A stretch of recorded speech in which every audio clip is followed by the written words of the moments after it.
Sister Karen, mga kabataan natin sa grupo. Patuloy po kayong magpala ng Panginoon sa inyong paglilingkod sa inyong pag-awit. At yun po mga kapatid sa awalan nito. Tayo po muna ay magsitayo. At basahin po natin ang ating teksto ngayong umaga na matatuo po sa Juan, chapter 20, verse 19 to 31. Ako na lang po magbabasa at sundan po ng natin ngayong umaga. So sabi nga po sa Juan, chapter 20, verse 19, na ang pinahapunan nga ng araw na iyon, na unang araw ng isang linggo, at nang nangapipinig ang mga pintong pinaroroonan ng mga alagad, dahil sa katakutan sa Nodyo ay dumating si Jesus at tumayo sa gitna, at sa kanila ay sinabi, kapayapaan ang sumainyo. At ang masabi niya ito ay kanyang pinakita sa kanila ang kanyang mga kamay at ang kanyang tagiliran. Ang mga alagad niya ay nangagalak na makita nila ang Panginoon. Sinabi mo muli sa kanila ni Jesus, kapayapaan ang sumainyo. Kung paano pagkasuko sa akin ng Ama, ay kayo din naman sinusuko ko kayo. At ang masabi nito, sila ay hiningan niya at sa kanila sinabi, tanggapin ninyo ang Espiritu Santo. Sino mang inyong patawarin ng mga kasalanan ay pinatatawad sa kanila. Sino mang hindi niyo patawarin ng mga kasalanan ay hindi pinatatawad. Ngunit si Tomas, isa sa dalawa na tinatawag na Didimo, ay wala sa kanila nung dumating si Jesus. Sinabi nga sa kanya ng ibang mga alagad, nakita namin ang Panginoon. Ngunit sinabi niya sa kanila, malibang ang nakita sa kanyang mga kamay ang butas ng mga pako, at maisot ko ang aking daliri sa butas ng mga pako, at maisot ko ang aking kamay sa kanyang tagiliran, ay hindi ako sasampalataya. At pagkaraan ng 8 araw ay muling nasa loob ng bahay ng kanyang mga alagad, at kasama nila si Tomas. Dumating si Jesus nang nakapipilit ng mga pinto at tumayo sa gitna at sinabi, kapayapaan ang sumainyo. Nang magagawi sinabi niya kay Tomas, idaitin mo rito ang iyong daliri at tingnan mo ang aking mga kamay.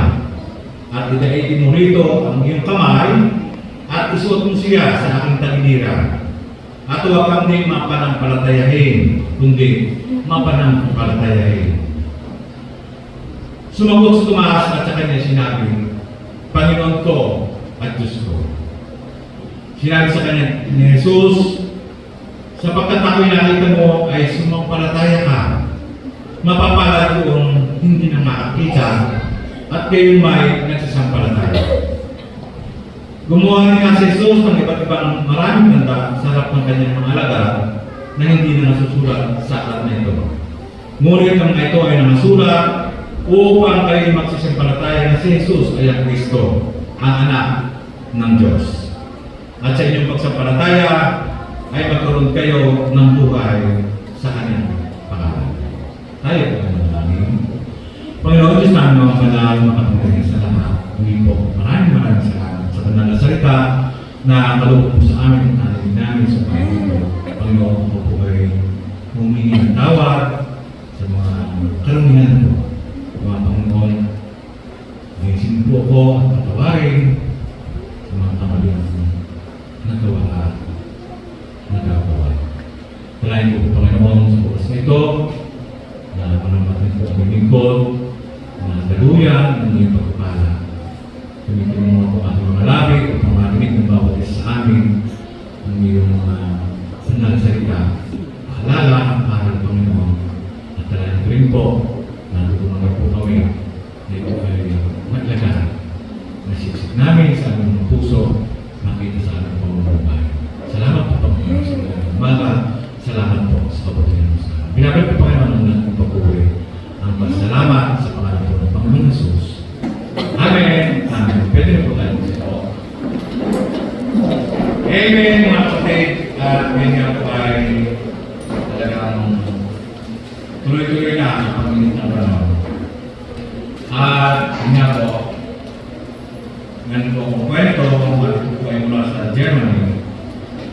po ay isang experiment na ginawa ko sa mga estudyante ko. At yung po kwentong ito ay sa Germany ay may mga grupo na hinati sa dalawa. Ang isang pong grupo ay binigyan ng simpleng puzzle, habang isang grupo naman ay binigyan ng puzzle na walang solusyon. Pero yun nga po, hindi sinabi ng examiner na walang solusyon ng puzzle sa pangalawang grupo. Inulit-ulit ang procedure at ang mga estudyante sa isip puzzle ay nakadevelop ng sabi ko ay kumpiyansa. Samantalang grupo sa puzzle na walang solusyon ay na-develop nila yung galit, yung hiya at matinding frustration. Sa unang pagpapakita ng Panginoon sa mga kapatid sa mga alaga ay mapapasin po natin sila na frustrated, maaaring nahihiya at takot. Patay na ang kanilang pinuno noon, ang leader nila, ang ating Panginoon Jesus. Pero hindi natin sila sa akin po masisisi. Kaya nga sila ang tatakot. Sila po ay mga takot. At yun nga po ang kapatid tayo mga Kristiyano ay hindi sa mga po exempted sa mga ganito karasaan kagaya ng po ng mga alagad sa nangyari sa kanila. Ang totoo, marami ng sibayan at sabi na po ay bigo pa din sa atin. Marami pa rin ang nasasaktan sa atin. Maaaring sabi na po ay dumating ka dito sa bahay sambahan na nag-away kayong asawa o kaya may buka may tapuan kayong magnanay o magtatay, hindi ko ang kayo sa mga pamilya mo at sabi na po iba pang mga pasanatin at problema lalo na po sa pinansya. Sa mga kabataan naman, maaaring sabi na po ay gulong-gulong yung mga isip o mabuhay, napagalitan kayo ng mga magulang, mababa ang grade sa school, at may problema sa ulan. Minsan, sa mga nagsisimba, ang hindi, sabi na po ay hindi natutulungan ng church dahil sabi nga po, darating na luhaan ng membro. Uuwi rin sa bigo at sawi. Kaya nga po, mayroong mga iba, mga kapatid, ay pumunta dito po sa church. Nakatwira nila, bakit ako magsisimba?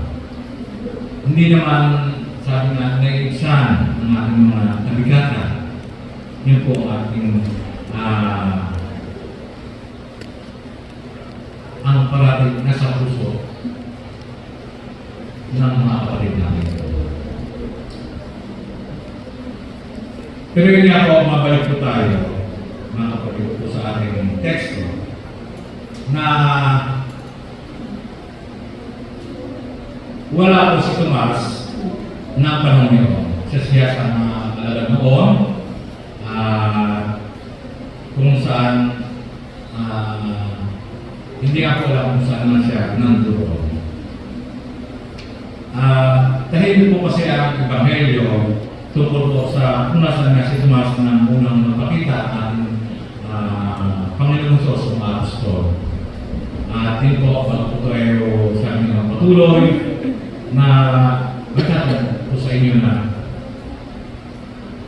kilala niyo ba ang alaga ng Panginoon Sos na ito na si Tomas? Sino ba siya?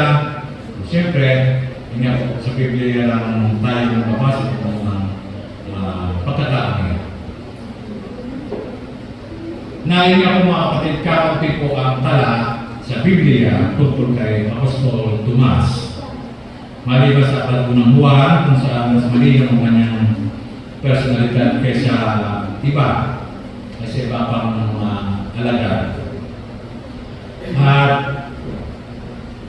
nababanggit po siya sa Mateo chapter 10 verse 3. Minsan ito. Marcos chapter 3 verse 18 at sa Lucas chapter 6. At doon din po sa Gawa chapter 1 verse 13. Ngunit yun nga po sa aklat ni Apostol Juan ay naligaw ang pagkalataw sa kanya. Una, noong ang Panginoong Jesus ay nagpahayag ng kanyang nais na bumisita sa Judea upang dalawin si Lazarus. Ito ang kanyang kaibigan. At ayon po sa Juan chapter 1 verse chapter 11 verse 16 sa atin na dito, si Tomas nga na tinatawag na Didimo ay nagsabi sa mga kapwa ni alagad, tayo'y magsipagpon din naman upang tayo'y mamatay na kasama niya. Muling nabanggit si Apostol Tomas sa muling napunan ng Panginoon Jesus kasama ng ibang alagad na nagsabi ng ganito sa Juan, mababasa po natin ng kapatid, chapter 14 verse 5. Sabi po dito, sinabi sa kanya ni Tomas, Panginoon, hindi namin nalalaman kung saan ka paruroon. Paano ang malalaman namin ang daan? Pero yun po, mas sumikat si Tomas dahil doon sa kanyang sinabi sa Juan, chapter 20, verse 25, na ganito po ang ating mababasa. Sinabi nga sa kanya ang ibang mga alagad, nakita namin ang Panginoon. Ngunit sinabi niya sa kanila, malibang aking nakita sa kanyang mga kamay ang butas ng mga pako at maisot ko ng aking daliri sa butas ng mga pako at maisot ko ang aking kamay sa kanyang tagiliran, ay hindi ako sasampalataya. Ngunit hindi ako mga kapatid pagkatapos ng 8 araw sa Juan chapter 20 ulit, verse 29, mabasa po natin, makita kung gaano kalaki ang kanyang pananampalataya noong muling pagkabuhay ng ating Panginoon Jesus. Sinabi sa kanya ni Jesus, sapagkat ako'y nakita mo ay sumampalataya ka, mapapalad diyawang hindi na nakakita at kayo ay nagsasampalataya. Mga kapatid, alam po ninyo, ayon sa kasaysayan, namatay po si Tomas, si Apostol Tomas, sa India. Siya po ay pinatay ng sibat habang siya ay nangaral at nababahagi ng balita ng kaligtasan. Doon nga po, sa unang gabi sa lingkong yun, nung unang makita po ang ating Panginoon Jesus, ay absent ka po itong si Apostol Tomas sa meeting ng mga alagad. Hindi siya malo, parang sinasabi niya, pare-pareho lang yan.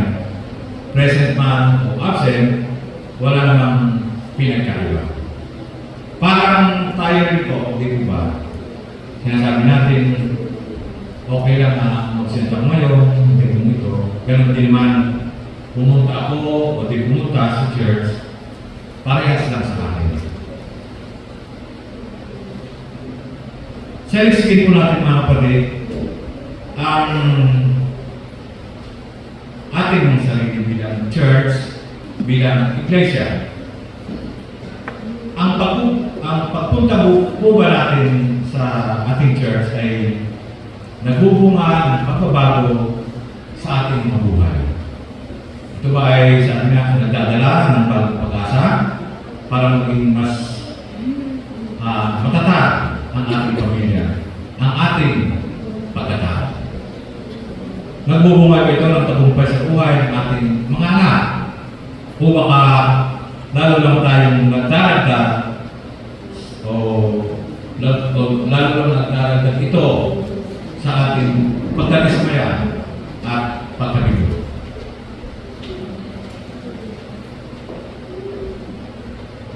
At yun nga po mga kapatid, pagkatapos ng sabi nga 8 araw, nabuo sa ating pagbubulay-bulay sa John chapter 20, mula lang napakita po ating Panginoon Jesus sa mga alagad, dumating po si Tomas ng gabing iyon. Pangalawang ibuko ito ng pagkabuhay ng ating Panginoon Jesus, na sabi na po ay wala lang. Wala siyang inaasahan gaya ng dati. Gayun man, hindi nga po dumating siya upang makiisa sa mga alagad na takot, malungkot at hindi ako nagtatago pa rin. Pero hindi ako hindi alam ni Apostol Tomas na may nangyari naman wala na po siya sa unang gabi ng linggo ng pagtitipo ng alagad. At sa unang gabi ng linggo, ang sabi na po sa ating nabasa sa verse 19, sabi po dito, na kinahapunan nga ng araw na iyon sa unang araw ng isang linggo at nang nangapipilit ng mga pinto na laro ng alagad dahil sa katakutan sa mga Hudyo ay dumating si Jesus at tumayo sa gitna at sa kanila sinabi, kapayapaan ang sumainyo. Hindi po alam ni Tomas na may nangyari magandang absensya. May namiss sabi nga siya sa gabi ng linggo nagdaan na umabsensya. Dahil sabi nga po, may malaking bagay ang nangyari kung wala siya. Naalala mo ba ang lyrics ng ating welcome song na We're Together Again? Na inawit natin, something good is about to happen, something good is in store. We're together again, just praising the Lord. Ganun po, katagal ito. May nangyayari sa kalagitnaan sa bawat isa atin na kakaiba na gawa ng Diyos. At ito po minsan ang nakakalitaan natin kung lumiban tayo sa ating pagsama. Hindi po yung lumiba tayo at iisipin natin na pinag-usapan tayo ng ating mga kapatiran. Marahil, sabi na po, napag-usapan tayo dahil concern sila sa bawat isa atin. Kung bakit tayo ay wala at wala sa pagsama. Kaya, pwede ba natin sabihin sa ating mga kapatid, huwag ka na absent sa church kapag kapatid, dadalhin ko ng pagsama. Baka hindi mo masaksihan at maranasan ang ginagawa ng ating Panginoon. Pwede ba makiulit mga kapatid? Huwag na-absent sa church, dadalhin ko sa pagsama. Baka hindi mo masaksihan at maranasan ang ginagawa ng Panginoon sa ating church. Amen! Maraming salamat po.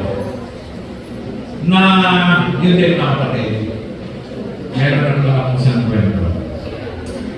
At yun nga po, ito ay nangyari sa St. Church at maraming absent. At yun nga po isang linggo ng umaga. Pero may dumating na bisita mga kapatid na nag-offer sila ng 100,000 pesos. Sila po ay membro na nakatira sa Amerika. At yun nga po sa sumunod na linggo ng pagsamba, napasin ng pastor na lahat ng nakatin sa nakarang linggo ay nakangiti. Alam niyo ba kung bakit? Dahil binigyan po sila ng pasalubong nitong mga galing sa Amerika. Sabi niya sa kapatid na sa katabi niya, absent po nakarang linggo, sana kung nandito ka noong Sunday, yung last Sunday, may pasalubong pa rin sa akin. Pero si Tomas mga kapatid, na-miss niya ng araw na yun, hindi niya nakita ang dumating ang namuling nabuhay ng ating Panginoon Jesus. Sabi nga, ang absent, laging talo. Ano ang namimiss nila? Sabi nga po mga kapatid, ang namimiss nila ay kagalakan ng pakikipag-fellowship sa mga kapatiran. Minsan nga sabi natin, lagi ko naman sila nakikita. Marahil, yun nga po, ito ang ating iniisip. Mga kapatid, iba po ang pakiramdam ng pakipag-fellowship sa loob ng church. Sabi nga po, hindi ko po ito may paliwanag. Kasi, iba po ang pakiramdam ng, sabi natin, pakikipag-banding doon po sa labas o sa libutan. ay sa pakikipag-fellowship sa mga kapatid dito sa church.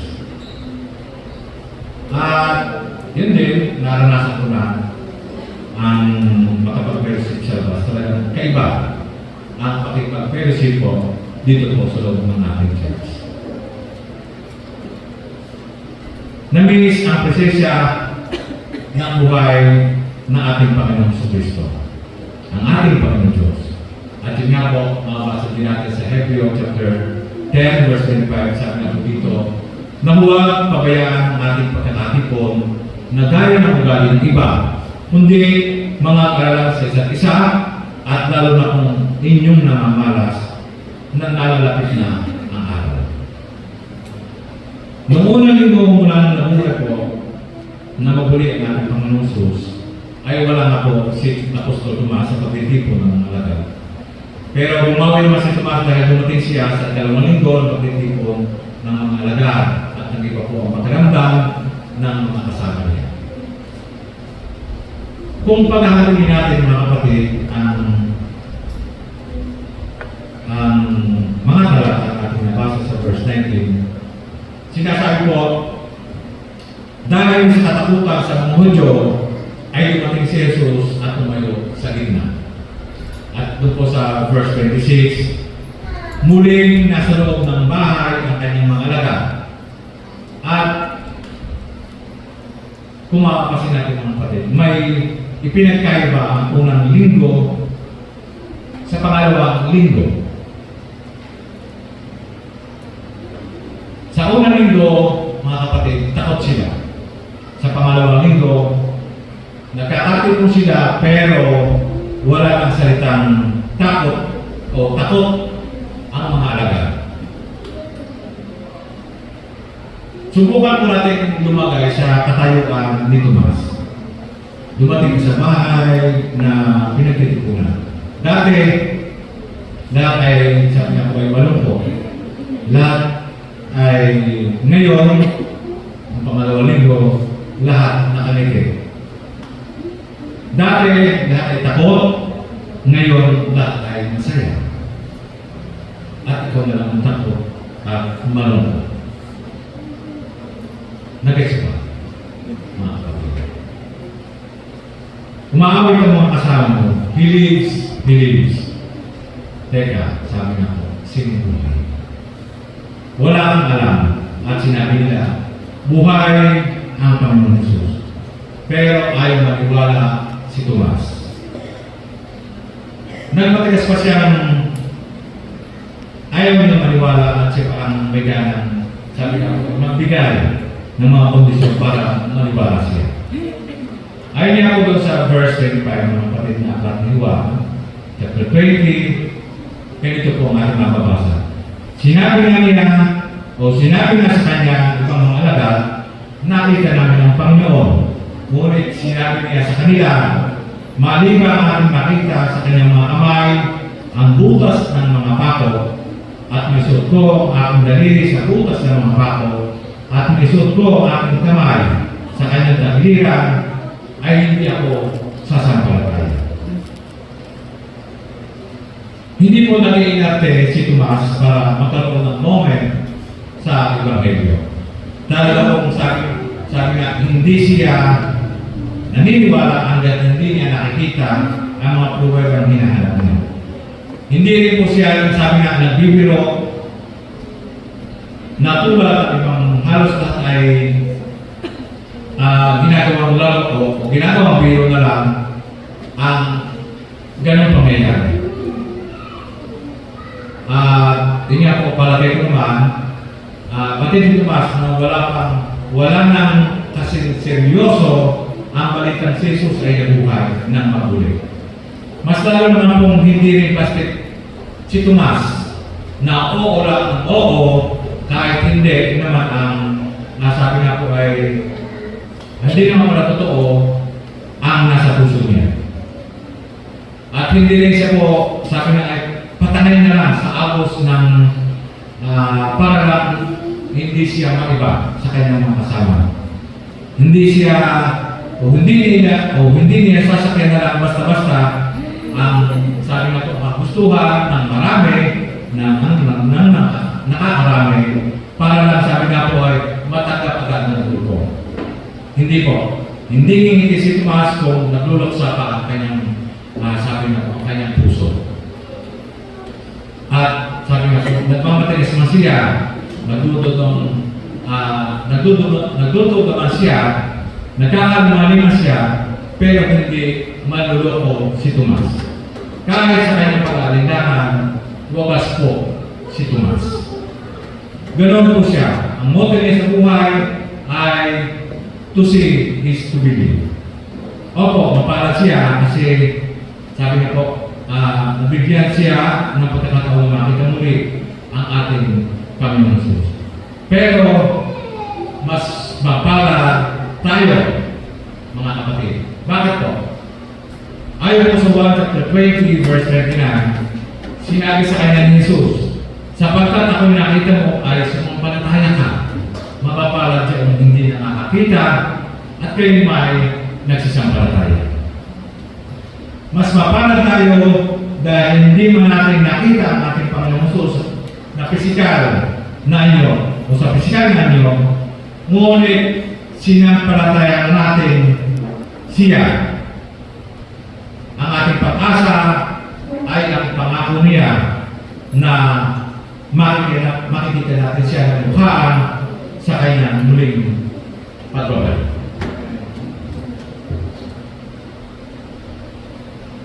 Alam po ba niyo kung bakit Sunday sumasamba ang mga Kristiyano kagaya natin?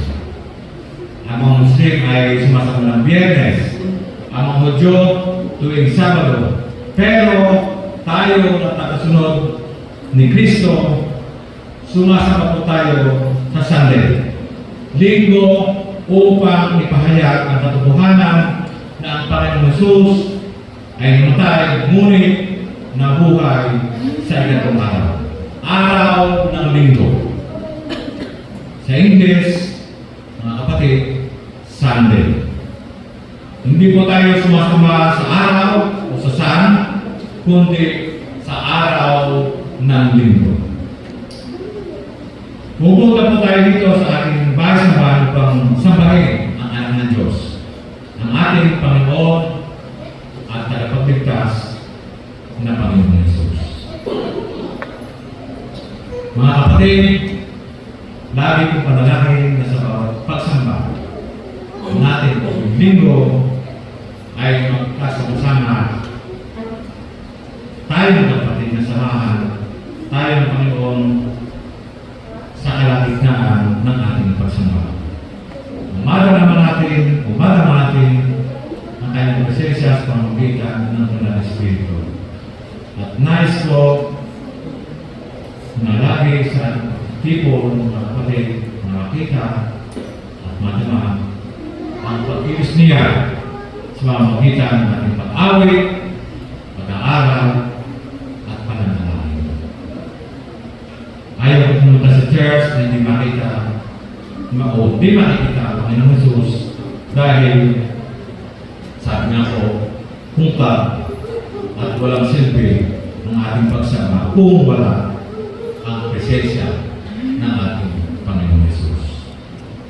Ayon po sa 1 chapter 20 verse 29, sabi po ng Panginoong Jesus, nang magkakay sinabi niya kay Tomas, idaitin mo rito ang iyong daliri at tingnan mo ang aking mga kamay at idaitin mo rito ang iyong kamay at isuot mo siya sa aking tagiliran at huwag kang di mapanampalatayahin kundi mapanampalatayahin. Second version po ng Biblia, mga kapatid, ganito po ang nasusulat. At sinabi niya kay Tomas, tingnan mo ang aking mga kamay. Ilagay mo ang iyong mga kamay sa aking tagiliran at huwag ka na mag-alinlangan pa. Sa halip ay tumiwala o maniwala. Kung paano sabi nga ay may pagdudutang Tomas sa bawat isa sa atin, sana po meron din Tomas na wagas ang puso natin. Hanggang sabi nga po, meron tayong Tomas na wagas sa bawat isa sa atin, makikilala pa rin natin ang Panginoong Jesus na magmuling na buhay makapaniniwala pa rin tayo sa Kanya sa kabila ng lahat. At ang tumas na wagas sa atin ang mapagpapanalig sa nagdududang tumas sa atin na gaano man kalaki ang ating pagkakasala, gaano man kadalas ang ating pagkakamali, at gaano man katindi ang ating pag-aalinlangan, makatatagpo pa rin tayo nangawa sa ating Panginoong Jesucristo ang daan sa matawang wagas kahit pa marami sila sa ating nga po ay mga kapalpakan sa buhay. Nagduda si Tomas pero hindi nawala ang kanyang pananampalataya. May duda lang. Kaya na tinawag siyang Tomas na mapagduda. Sa unang tingin parang negatibo, pero kung iisipin po natin mga kapatid ng mas malalim, gusto ni Tomas ay pananampalataya na may katibayan. Tulad niya, hanapin natin ang katibayan ng ating pananampalataya. Tatagpuin natin ang Panginoong Hesus, hawakan natin siya at sakapin. Tanggapin natin ang kanyang pagpapatawa. Siguro natin na ang Panginoong Hesus nang tumawag sa atin at siya nang nag-aaral sa ating mabuhay at sumunod sa kanyang kalooban. Patunayan natin mga kapatid na totoo ang ating pananampalataya at ibahagi natin ito siyempre. Tatagpuin natin ang ating Panginoon ngayon at siguro nagtatanong natin, may takot ka ba? May pangamba ba? May problema ka? Timbangin mo ang pagkakaiba at hayaan natin sa bawat pagsamba natin ay matakbo natin ating Panginoong Hesus muli. Kagaya ni Tomas, ang buhay natin ay hindi na kagaya ng dati. Kung makakatakbo ulit natin ang ating Panginoong Hesus, ang ating tagapagligtas. Muli mga kapatid, tayo po ay tumayo at tayo po ay manalangin.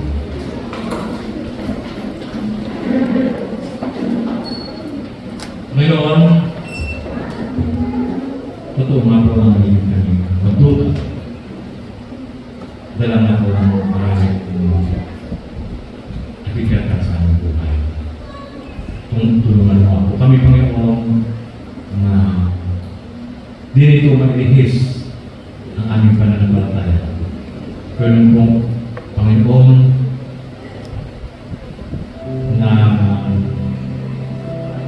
kami ay mapanampalataya rin at maging matibay sa aming pananampalataya. Salamat po sa aral mo at ilagay po sa aming mga puso. Sa pangalan po ng aming Panginoong Hesus, ito po ang sama ko namin. Amen.